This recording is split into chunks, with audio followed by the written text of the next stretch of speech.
Dylan Tooby, Progressive Soccer.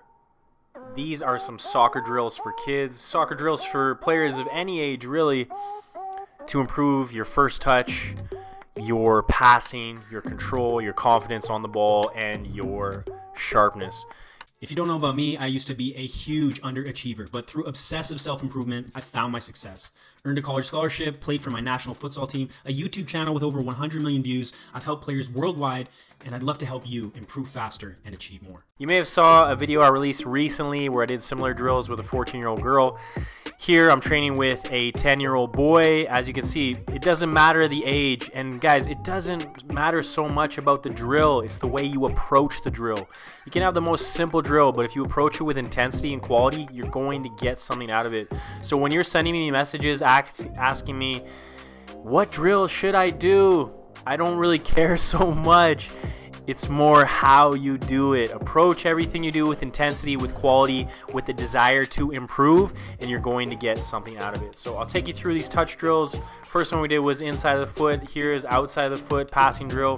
Focus on the movement in between. Don't just side skip. Don't just jog from cone to cone. I want that quick, sharp lateral movement, getting low to the ground, bending the knees when you change direction. Here we did a combination of the two, so passing with one foot at a time, but on one side I'm using inside, on the other side I'm using outside of the foot. So we're really developing that confidence using the outside of the foot. I love that touch. I've talked about it before. I'll keep talking about it, and you'll see the progression in my own technique as well as the players that I train, really developing that outside of the foot pass.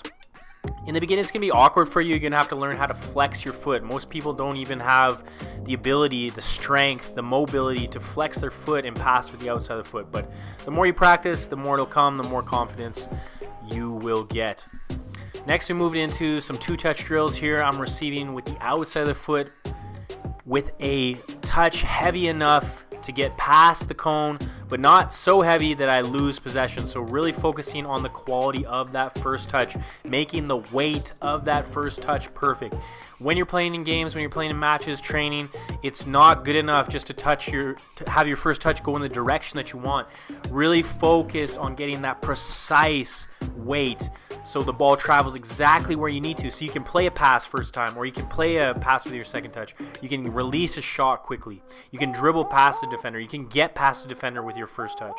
So it's not good enough just to have a first touch. What are you doing with the first touch? Where does it go? What is the specific weight? Paying attention. If you like this content, check out the Soccer Success Planner. You can download it for free. There's a link in the description below. And for advanced training, check out the Online Soccer Academy. To those details. Receiving the ball in different ways. As you can see, there's 100 different ways you could do these little touch drills with two simple cones. And realistically, you don't even need a cone, but the cone are good guides to make sure that your weight of touch is proper and your movement is sharp enough. You're moving from side to side. So after these touch drills, going into some more aerial stuff. But again, focus on the quality of your technique, the quality of your passing, but also the quality in the way that you move. We're always focused on what we do with the ball. I want you to focus on what you do with your body. How do you move? Is your movement getting sharper each time? Not just the quality of your touch is your technique. Is the quality of your movement getting better each time? Approach it with that mentality. You're going to improve so much faster. Here we're doing a half volley. So right after the bounce, putting that ball back into your partner's hands.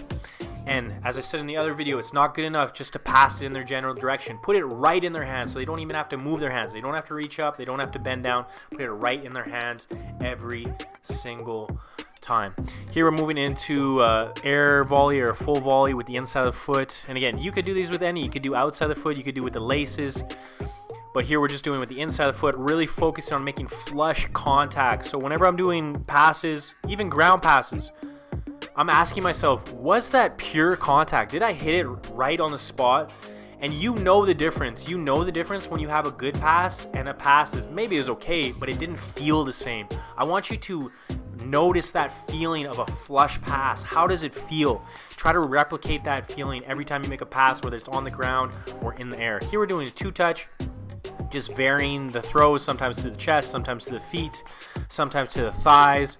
Just focusing on a quick two-touch, controlling the ball, being unpredictable with your service, forcing the player to stay on their toes and react quickly.